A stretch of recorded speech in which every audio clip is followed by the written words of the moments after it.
الحمدللہ رب العالمین والصلاة والسلام علی سید الانبیاء والمرسلین اعوذ باللہ من الشیطان الرجیم والذین هم لأماناتهم وعہدهم راعون، اور وہی لوگ ہیں جو اپنی امانتوں اور اپنے عہد کا لحاظ رکھنے والے ہیں۔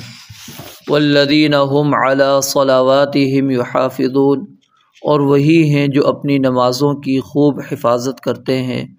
اولئک هم الوارثون، یہی لوگ ہیں جو وارث ہیں۔ الذین یرثون الفردوس، جو فردوس کے وارث ہوں گے۔ ہم فیہا خالدون، وہ اس میں ہمیشہ رہنے والے ہیں۔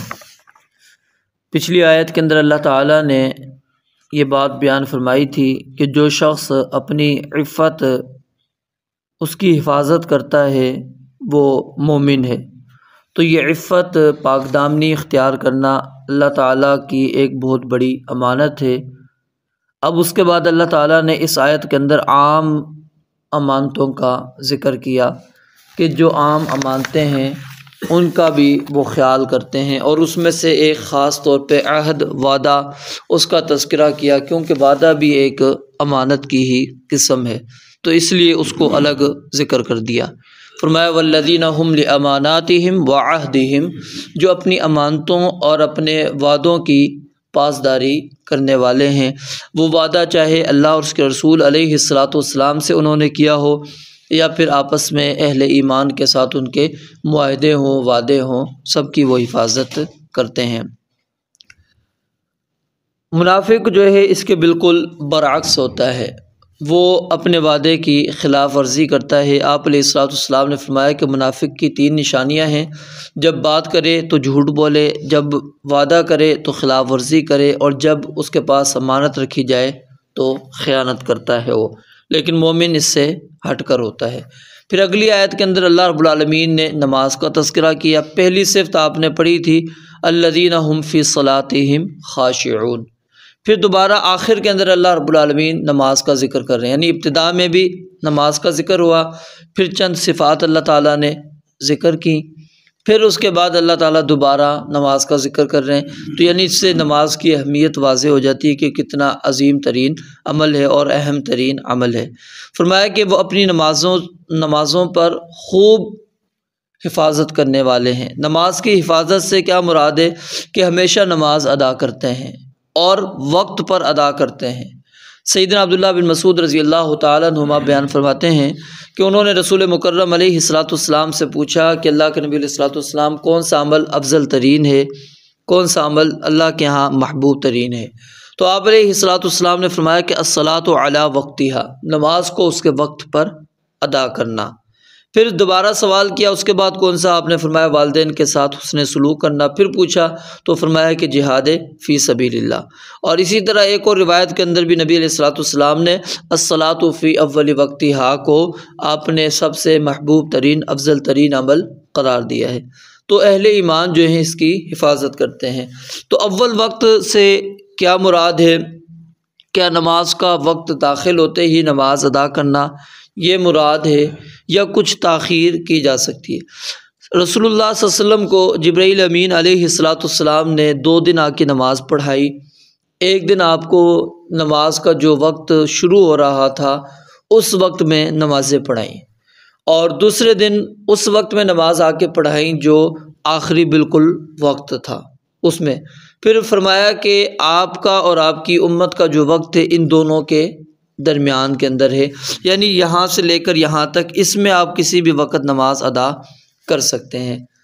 تو جب نماز کا وقت مثال کے طور پہ شروع ہو جاتا ہے 1 بجے لگا لیں، 1 سے 3 بجے تک، ٹھیک ہے، تو اب آپ اس کے درمیان میں نماز ادا کر لیں گے تو آپ کی نماز ہو جائے گی۔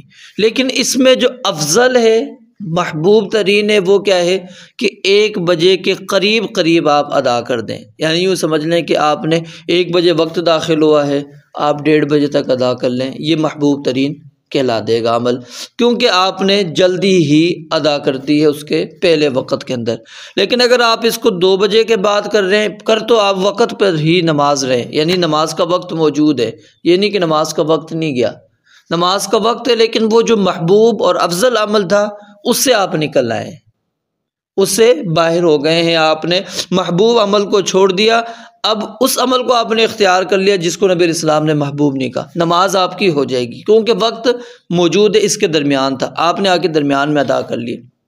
تو اس لیے کوشش یہی کرنی چاہیے کہ نماز کو شروع کے اندر ہی ادا انسان کر لے، اور خصوصاً نماز عشاء، اس کے متعلق نبی علیہ السلام نے صرف کہا ہے کہ اس کو آپ تاخیر کے ساتھ پڑھیں۔ وہ لیٹ پڑھنا، تاخیر کے ساتھ پڑھنا وہ محبوب ہے، وہ پسندیدہ ہے، لیکن اس کے اندر بھی امت کا خیال کرنا ضروری ہے۔ بندہ یعنی اپنے آپ کو نہ دیکھیں، کیونکہ جب آپ جماعت کی صورت کے اندر پڑھیں گے تو پھر اس میں یہ نہ دیکھیں کہ میں تو 12 بجے سوتا ہوں تو لہٰذا میں 11:30 پڑھ لوں، نہیں، ہو سکتا ہے کوئی جلدی بھی سونے والے ہوں، اگر وہ آپ کی وجہ سے وہ 11 بجے ہم نماز کا وقت رکھ لیں تو وہ تو پریشان رہے، وہ کہے کہ جی کب اب عشاء ہوگی اور کب میں سوؤں گا۔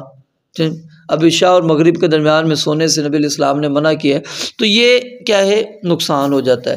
تو اس لیے نبی علیہ السلام نے کہا میرا دل تو چاہتا تھا جب آپ نے لیٹ پڑھائی کہ میں اس وقت نماز پڑھاؤں، لیکن کیا ہے، مشقت ہو جائے گی امت کے اوپر، اس تکلیف کی وجہ سے میں اس وقت نماز نہیں پڑھا رہا، میں کیا ہے تھوڑا جلدی ہی پڑھا دیتا ہوں، آخر وقت تک یعنی نہیں لے کر جا رہا، اس لیے کہ لوگوں کو تکلیف اور مشقت پڑ سکتی ہے۔ تو باقی نمازیں جو ہیں وہ اول وقت کے اندر، اور خاص طور پہ فجر کی نماز اور خاص طور پہ نماز عصر، ان دونوں کی بہت زیادہ مداومت اور ہمیشگی کرنی چاہیے۔ اور بلکہ عصر کی نماز کا اگر ہم وقت دیکھتے ہیں تو اس کے اندر تو اس طرح ملتا ہے کہ نماز پڑھی، نماز کے بعد جا کے اونٹ ذبح کیا، اونٹ ذبح کرنے کے بعد اس کا گوشت بنایا، گوشت بنا کے بعد اس کو تقسیم کیا، پکایا گیا، ابھی بھی سورج موجود تھا۔ تو یعنی آپ اندازہ لگا سکتے ہیں کہ کتنی جلدی اونٹ، اس کو نہر کرنا کوئی آسان نہیں، اس کا پھر گوشت بنانا، پھر تقسیم، پھر اس کو پکانا، تو وقت لگتا ہے۔ لیکن کیا ہے مطلب کہ نماز کے بعد اتنا وقت پھر بھی بچا ہوا تھا کہ اتنا آپ کے پاس، اور ابھی بھی سورج غروب نہیں ہوا۔ تو اس لیے اب عصر کی نماز اس کا خاص طور پہ بہت زیادہ، کیونکہ قرآن کے اندر بھی حافظوا علی الصلوات والصلاۃ الوسطیٰ، درمیانی نماز کی بہت زیادہ تاکید، اور اسی نماز کی، کیونکہ آپ جنگ خندق میں آپ کی یہ نماز قضا ہوئی، کیونکہ جنگ کے اندر تھے آپ نے ان کے اوپر کیا کہا کہ ان کفار نے ہمیں نماز سے، درمیانی نماز سے مشغول کر دیا، انہوں نے ہمیں نماز بھی پڑھنے نہیں دی، تو اس کی سب سے زیادہ فکر تھی۔ اور اسی کے متعلق نبی علیہ السلام نے فرمایا جس کی رہ گئی اس نے گویا کہ اپنے عمل برباد کر دیے، اس کے گویا کہ مال برباد ہو گیا، اہل و عیال اس کے تباہ ہو گئے۔ اب حالانکہ باقی نمازیں بھی ہیں، لیکن عصر کی نماز پر اتنی زیادہ تاکید اور اتنی زیادہ آپ نے وعیدیں بیان کی ہیں، کیونکہ اس وقت عموماً کیا ہوتا ہے، جو کاروباری افراد ہوتے ہیں، یعنی کہ اب تو ہمارا کاروبار راتوں تک چلتا ہے نا، وہ اگر لیں کہ مغرب کے وقت آپ نے بند کرنا ہو تو یہ وقت وہ ہوتا ہے جب آپ سمیٹ رہے ہوتے تھے، تو بندہ کہتا ہے کہ چلو ریڈی ختم ہونے کے قریب ہے، تھوڑی نماز لیٹ کر لوں گا، تو وہ کیا ہے پھر اپنے کاروبار کے اندر مشغول رہتا تھا۔ پھر اس وقت ہی وہ کاروبار جب وہ کرتے تھے تو جھوٹ بھی بولتے تھے، قسمیں بھی کھاتے تھے، جیتنے کی نہیں، اتنے کی نہیں، تو یعنی سارے معاملات اس کی وجہ سے ہوتے تھے، پھر نماز رہ جایا کرتی تھی۔ اس لیے خاص تاکید نبی علیہ السلام نے کی، فرمایا اولئک هم الوارثون، جو یہ صفات کے حامل ہوں گے یہی لوگ وارث ہوں گے۔ وارث کس کو کہتے ہیں؟ جو کسی چیز کا حقدار بنتا ہے۔ اب اللہ تعالیٰ نے جو ان صفات کے حاملین کو جنت کا وارث قرار دیا ہے، اس کی 3 وجہ ہیں۔ ایک وجہ یہ ہے کہ سب سے مضبوط حقدار جو ہیں جنت کے وہ اہل ایمان ہیں، ان کے علاوہ کوئی اور جنت کا حقدار نہیں ہے۔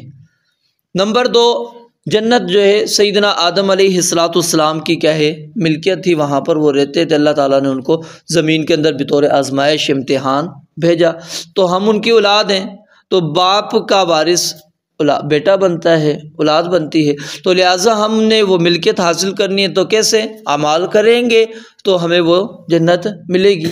اور تیسری وجہ یہ ہے کہ نبی علیہ السلام نے فرمایا کہ جو بھی شخص ہے اس کی 2 اللہ تعالیٰ نے جگہ رکھی ہیں، ایک جنت کے اندر اور ایک جہنم کے اندر، دونوں جگہ اس کی موجود ہیں، جنت والی بھی ہے اور جہنم کی بھی ہے۔ فَإِذَا مَاتَ، اور جب انسان فوت ہو جاتا ہے، فَدَخَلَ النَّارَ، اور اگر وہ جہنم کے اندر چلا گیا، جنت میں نہیں گیا، اب جنت والی جگہ کیا ہو گئی؟ خالی ہو گئی نا، اس کی جگہ تو اس کی موجود تھی لیکن وہ جہنم میں چلا گیا، جنت والی جگہ خالی ہو گئی۔ فرمایا ورث اہل الجنت منزلہ، تو جو جنت والے ہیں وہ اس کی جگہ کے وارث ہو جائیں گے، یعنی وہ جگہ خالی نہیں رہے گی بلکہ اللہ تعالیٰ وہ کسی اور جنتی کو دے دیں گے۔ کہا فذالک قولہ تعالی، یہی اللہ تعالیٰ کے اس فرمان کا مقصد ہے، اولئک هم الوارثون، کہ یہی لوگ وارث بننے والے، یعنی جو جنت میں نہیں جائے گا اس کی جگہ جو خالی ہوگی وہ اس کے وارث اللہ تعالیٰ ان اہل ایمان کو بنائیں گے۔ الذین یرثون الفردوس، جو فردوس کے وارث بنیں گے۔ فردوس کہتے ہیں ایک لمبے وسیع گھنے باغ کو، جس کے اندر خاص طور پر پھلدار درخت موجود ہوں، اور یہ کئی اقسام کے اس کے اندر یعنی باغ موجود ہیں، یعنی ایک ہی قسم کا نہیں، کئی قسموں کے باغ اس کے اندر موجود ہیں، خاص طور پر اس کے اندر انگور موجود ہو، خوشبودار پھول وغیرہ موجود ہو تو اس کو کہا جاتا ہے۔ اور نبی علیہ الصلوۃ والسلام نے خود اس کی صحیح بخاری کے اندر وضاحت کر دی کہ فَإِذَا سَأَلْتُمُ اللَّهَ، کہ جب بھی تم اللہ تعالیٰ سے مانگو تو فَاسْأَلُوهُ الْفِرْدَوْسَ، اس سے اللہ تعالیٰ سے جنت الفردوس کا سوال کیا کرو۔ کیوں؟ فَإِنَّهُ أَوْسَطُ الْجَنَّةِ، وہ جنت کا درمیان ہے، او اعلی الجنہ، یا پھر جنت کا سب سے بلند ترین حصہ ہے، اعلیٰ ہے۔ یا پھر راوی کہتے ہیں کہ نبی علیہ السلام نے یہ الفاظ کہے وَفَوْقَهُ عَرْشُ الرحمن، کہ اس کے اوپر رحمان کا عرش ہے، یعنی بالکل اللہ رب العالمین کے عرش کے ساتھ یہ جگہ جڑی ہوئی ہے۔ وَمِنْهُ تَفَجَّرُ أَنْهَارُ الْجَنَّةِ، اور ساری جنت کی جو نہریں نکلتی ہیں وہ اسی سے نکلتی ہیں، یعنی یہ سب سے بلند ترین جگہ، سب سے عمدہ ترین جگہ اور سب سے اعلیٰ ترین جگہ ہے، جو اللہ تعالیٰ کس کو دیں گے؟ اہل ایمان کو، اس کے وارث اہل ایمان ہوں گے۔ اور اگر ہم نبی علیہ السلام کا ساتھ چاہتے ہیں، ظاہر ہے نبی علیہ السلام بھی کہاں پر ہوں گے؟ جنت الفردوس میں، تو ہمیں وہ بھی اعمال اپنانے چاہیے جو نبی علیہ السلام کی قربت کرتے ہیں۔ اور خاص طور پہ اس کے اندر نبی علیہ السلام نے جو وصیت کی تھی ایک صحابی کو، وہ کیا تھا؟ کثرت کے ساتھ نوافل کا اہتمام کرنا، کہ سجدے زیادہ کرو، تو اس سے کیا ہوتا ہے؟ انسان اللہ کے قریب ہوتا ہے، اور جب انسان اللہ کے قریب ہوگا تو یقیناً اس کا درجہ بھی بلند ہوتا چلا جائے گا، اور جب درجہ بلند ہوگا تو وہ رسول اللہ صلی اللہ علیہ وسلم کا ساتھ بھی اس کو نصیب ہو سکتا ہے۔ تو یہ بڑا پڑوس ہے، بڑا اچھا پڑوس ہے اگر انسان کو یہ میسر آ جائے۔ اللہ رب العالمین ہمیں نبی علیہ السلام کا ساتھ اور ان کا پڑوس نصیب فرمائے۔ وآخر دعوانا الحمدللہ رب العالمین۔